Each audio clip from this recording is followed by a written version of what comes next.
We're going to talk about the energy. This energy is going to be imminent in our lives for the next few weeks. This is the end of May 2024. And what you want to understand is that it is conjoining Uranus. Mercury's conjoining Uranus, and it's about money. It's about finances, but it doesn't have to be about that.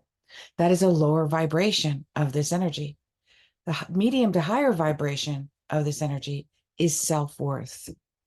It's a valuing yourself, valuing your life, and valuing the people that are in your life as well. It's also about nature. It's about understanding how nature is a big part of the essence of who we are. And the more that we can surround ourselves with it, even if it's a simple planter with a beautiful tree on your balcony, or you open up the window and you can look at the garden. Possibly you are fortunate enough to take a walk out in nature a couple of times a week.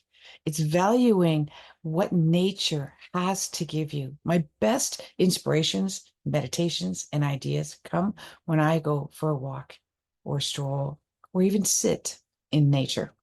So this is what this energy is about right now. But you know what you're going to find yourself? You're going to find yourself sitting there going, I need more money. I have to make more money. I want more abundance in my life. In order for me to have that, I must tell my boss that I am of more value and I want an increase in raise. I feel sudden urgency because that's what Uranus can do, but also Pluto is in play with this as well.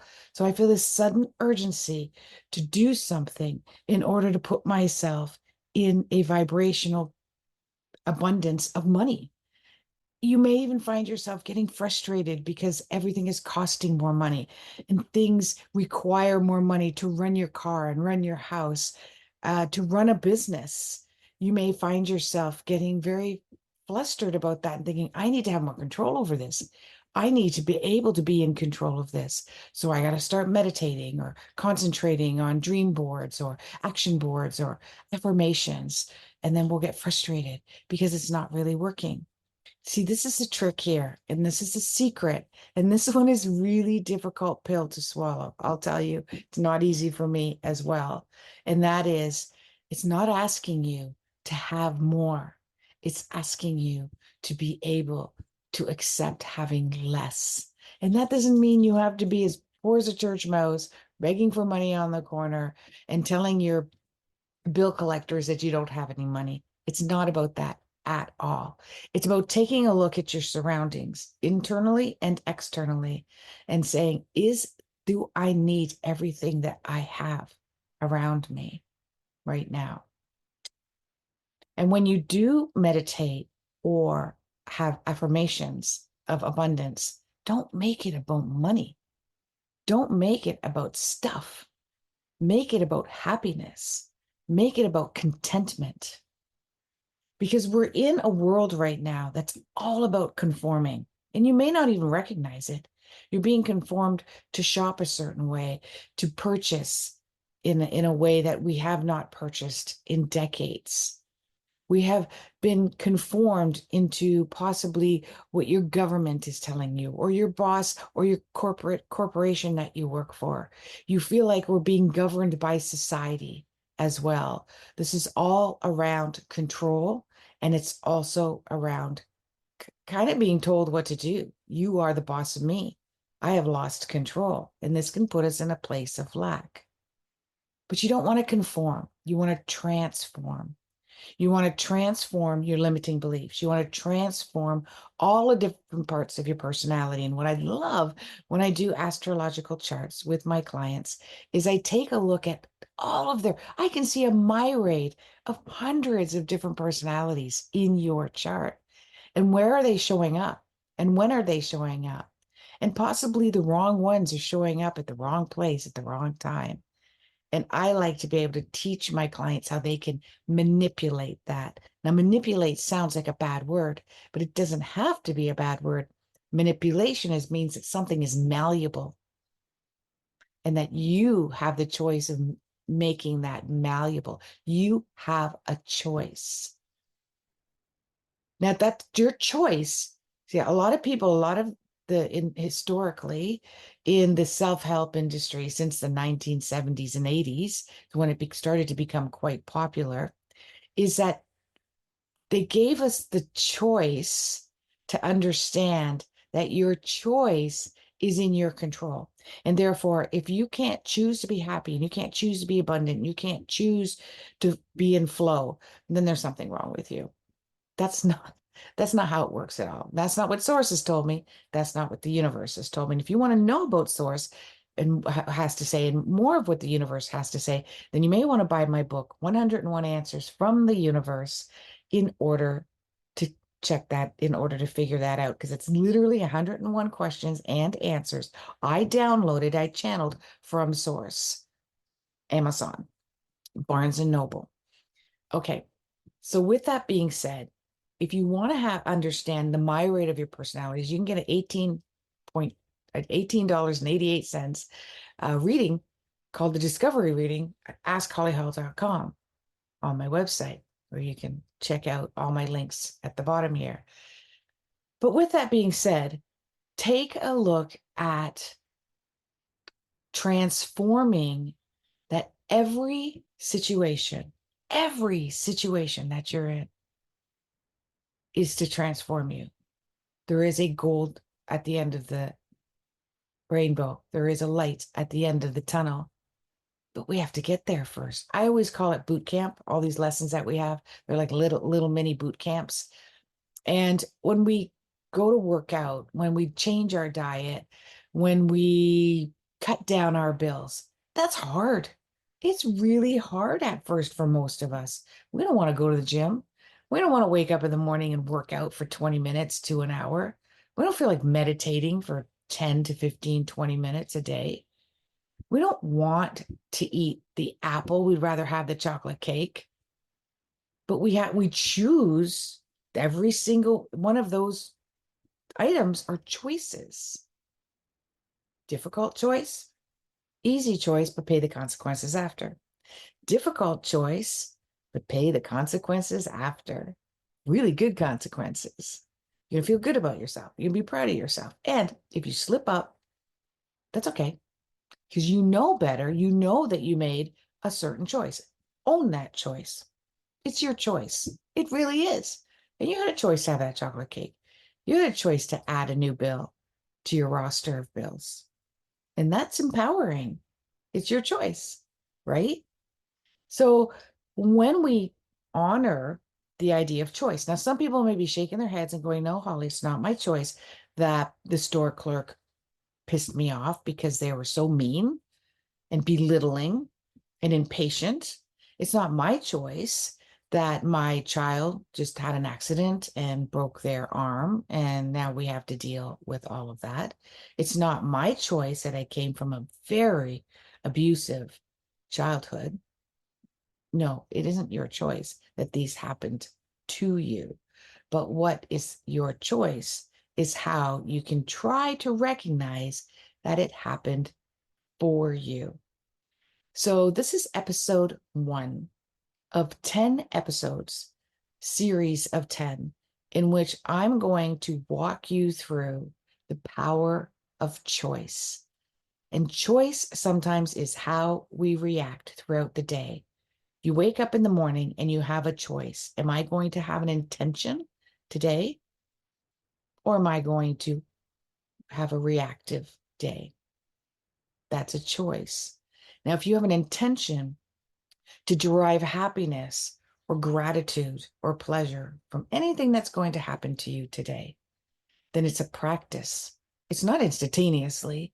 If somebody cuts you off or steals your parking spot, or you drive all the way to a certain destination only to discover the place is closed, that isn't your choice per se, that the place was closed or someone stole your parking spot, but it is your choice how you react. And if you choose to have a non-reactive day, then you have to find a way to make that, in those incidences, a happy place of gratitude. It might not happen instantaneously. You will get frustrated. You will be flustered. But as you're frustrated and flustered, you're going to say, I'm choosing gratitude. How am I going to do this? How am I going to do this? And you may do this every day for the rest of your life. And you will notice changes as days and weeks and months go on. But you know what's really a bugger about life? As soon as you master one, another one comes up. Okay, let's master this one. That's why I say we have thousands, hundreds of thousands of different personality traits. And each one needs to be tweaked, advanced, accentuated, or maybe they're liars and they need to be debunked, reframed. Now, this is what I like when I look at astrology with my clients, because we can clearly see that together. In coaching sessions, that's what I do with my clients all the time. And their intention, all of my coaching sessions that I have with individual clients, and I only have a limited amount of room for them. I actually have 2 spaces open right now, is they each have their own intention of where they want to arrive. And it's really cool because where they end up, there are 10 sessions, and where they end up at the 10th session is not always where they thought they would be, but they're still just as, if not more, happier. Ask HollyHall.com. This is the end of episode 1 of a series of 10 to know thyself. Namaste.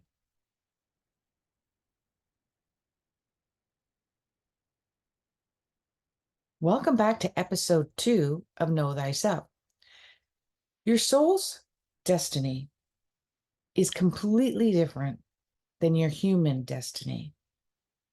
So let me explain that. The human destiny, the form, is housing your soul. It's housing the energy of your soul. It's really hard to explain, but it's not like your soul is like, just popped itself in here and there it is, right? It's housing the energy of your soul. And the most important part of your body that is hosting the energy of this soul is the heart. The heart center, or the heart chakra, is directly connected to conversations and communications with the soul.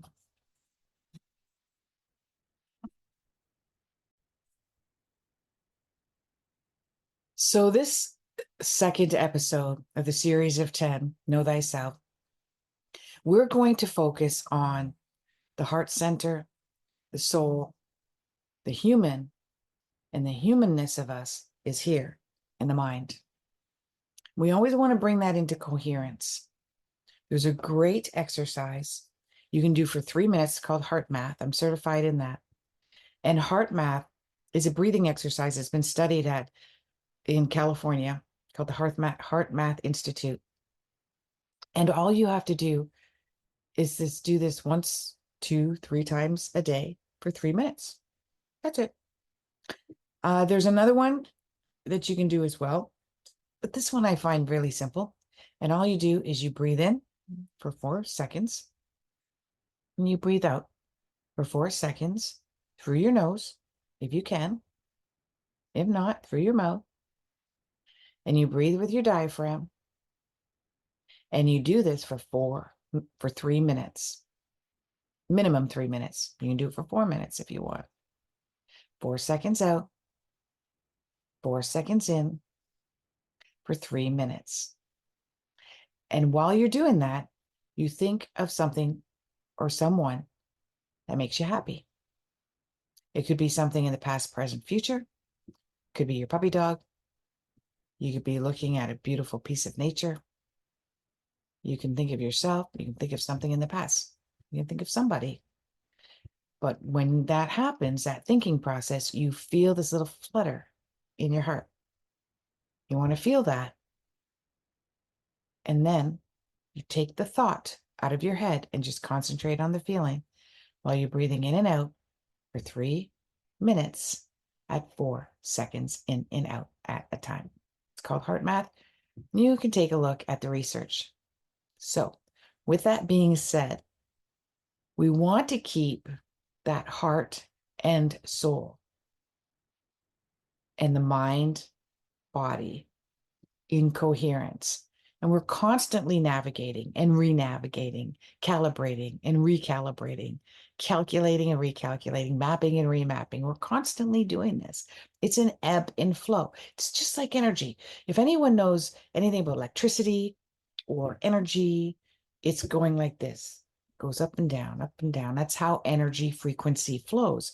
Up and down, up and down, up and down. It doesn't just go flatline. Okay. You think about your heart. Goes, if you look at a heart monitor, it's going up and down, up and down, up and down. And a cardiologist wants to see the consistency of that up and down, that it's equal, that's consistent, because that means it's healthy. And that's what you want to do with your life.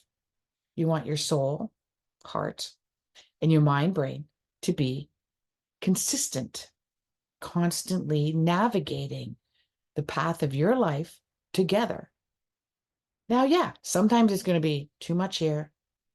And some people are more too much here. When I work with my clients, people that have got a lot of water in their chart, some people that have too much air in their chart, where they're reactive. This can be where they're too much in their heart center. Even fire, such as Leo, can be very much in their heart center quite a bit. Taurus can be very much in their heart center quite a bit, as well as Cancer and Scorpio and Pisces. All of these can very much be trapped in the heart center. And then the rest of you are up in here a lot. Now, remember, I do sidereal astrology. So you may think you're a Virgo, but you're really a Leo. And also remember that it's not about your sun sign. It's about your moon sign. It's about your ascendant and your Mercury and your Venus and your Mars and how they interact with each other. So if you go to astro.com, for an example, and you find that you have a lot of minor planets, which is Sun, Moon, Mercury, Mars, and Venus, in earth signs, in water signs, specifically, let's say water signs, you know that you're going to be trapped in your heart center, your emotional center, quite a bit. And you think that would sound good, but you're not just a soul. You're human. There's the other half of you is human. You're hybrid. So you got to take care of what's going on in here as well. So when you find yourself trapped, how do you know when you're trapped in the heart center? You know you're trapped in the heart center when you want to spend an enormous amount of time alone, and not because you're at peace and you don't need the interaction of other people to feed your ego. You want to spend a lot of time alone because you have anxieties, fears. The interactions with other people is overwhelming. You find yourself coming home exhausted emotionally. Usually people with a lot of heart center are in jobs that are heart centered, where you serve those that suffer, where you serve the situations that are serving in the suffering field. So for instance, you could work in a hospital. You're not necessarily a nurse or a doctor or a caretaker of sorts, but you may be an ambulance driver, or you may work in the office area, or administration, or the front desk, or reception. Okay, but there's a lot of suffering, a lot of emotional suffering energy around you, even though you don't have direct contact with it. If you have a heart-centered job, you could be a therapist or a counselor. You may even be an artist, creative as well. And usually those are more imbalanced with their heart-centered, their heart center and mind center. They don't mind being alone. In fact, they enjoy being alone, because that way they can be enveloped by the essence of their mind and their heart. And many of them have hobbies and crafts and walks. They sit in meditation for long hours in a day. They're not rushing for the need of the material world in any way. I can't say I'm 100% there, but I'm getting close. I'm closer than I was. Let's put it that way. And I'm living with less, not more. Now, some people might consider that selfish or needy. Because when we live on less, we do depend on the generosity of others. I should say depend. That's not a right word. We interact with the generosity of others and in gratitude for it as well. But you got to be really careful of the demon called guilt when you live on less, because then you got to accept help, accept connection with others, sometimes support, accept all of this in gratitude and not feel like you have an imposter syndrome or guilty or that you're not worthy. And that's the energy that we're in right now. And that's how I started off with this 10-part series. But you can use this energy anytime. And that is to have value for yourself, to be of value to who you are. Now, there's 1,000 different parts of who you are. You may value some and not others. That's okay. In fact, I would encourage you to make a list of as many parts of your personality as you can. If you do a discovery reading on askhollyhall.com, I can do that for you. And literally just ask me that in the comments. Can you make me a list of all of my personality traits in order? Because there is an order. There is a hierarchy. There are ones that stand out more than others. So let's go back to the original part 2, episode 2 of the series of 10, the heart and the mind. And how do we navigate to? We gave you the breathing exercise.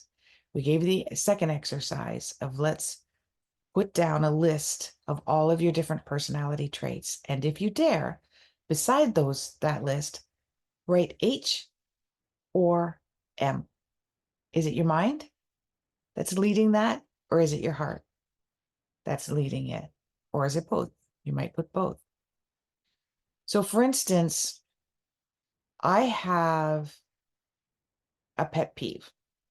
And I know that this pet peeve is a reaction that is derived from my mind.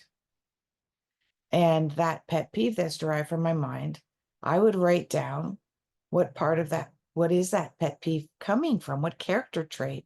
And that's my activism, my humanitarianism, and also my understanding where the world is going around monetary system, which is also my activism. So beside that, I would put MM. My activism, I may put H. For my humanitarianism, I may put H. But H is definitely secondary because it wouldn't be a pet peeve if it was just in my heart center. It would be an understanding. It would be an awareness. It would be an observation, but it wouldn't bug me when I see it displayed in situations. It would be a different energy. It wouldn't be ignored. It wouldn't be swatted away. So how can we continue that flow of the mind, heart, center? Observation. That's it. Awareness.